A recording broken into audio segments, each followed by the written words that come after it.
Assalamualaikum warahmatullahi wabarakatuh. Ketemu lagi dengan kami Bugis Tanete. Pada kesempatan kali ini kembali lagi saya akan berbagi pengalaman pengetahuan terkait cara ampuh mengatasi tulang ikan yang menyangkut di tenggorokan. Nah, bagaimana kelanjutan video ini? Stay terus di channel ini.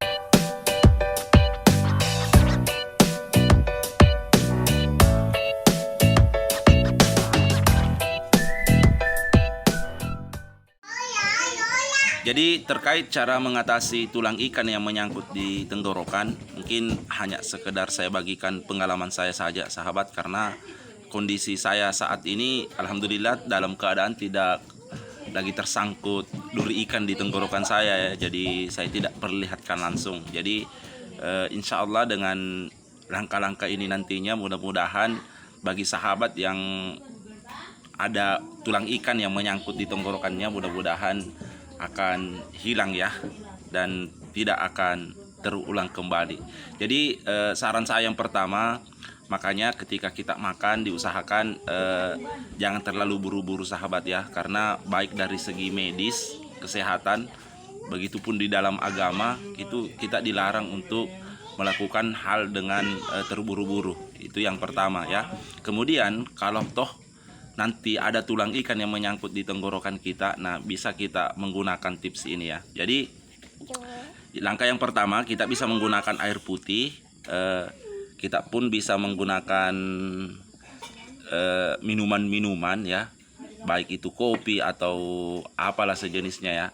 Jadi cara kerja dari cairan ini atau air putih ya, itu untuk diharapkan ketika kita menelannya itu langsung tulang ikannya itu ikut langsung masuk ke dalam perut ya, jadi tidak menyangkut lagi di tenggorokan ya. Itu yang pertama. Kemudian yang kedua, bisa kita menggunakan nasi. Nasi itu bisa dikepal-kepal ya, atau dibentuk bola-bola begitu, bola-bola kecil, kemudian ditelan bulat-bulat, tapi jangan juga terlalu besar ya sahabat ya, karena dikhawatirkan nanti keselet ya begitu. Jadi itu tips yang kedua.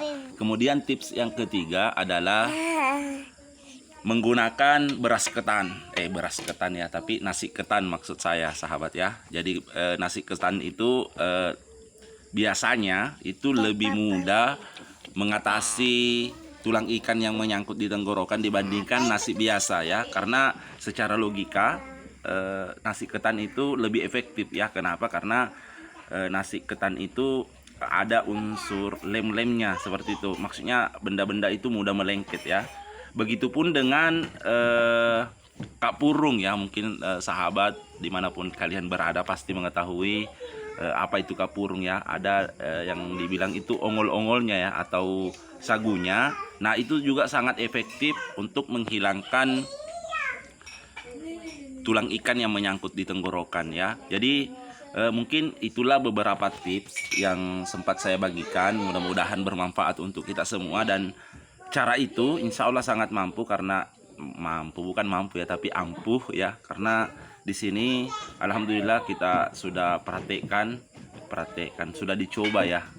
Maksudnya di sini karena saya di sini hanya berbicara masalah pengalaman saja, dan insya Allah ini sangat bermanfaat.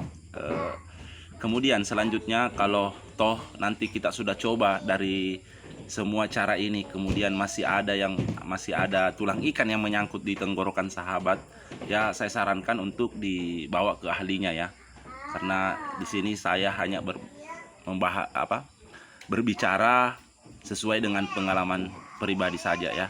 Jadi mungkin itu saja yang sempat saya bagikan. Terima kasih banyak telah menonton video ini. Lebih dan kurangnya mohon dimaafkan. Assalamualaikum warahmatullahi wabarakatuh.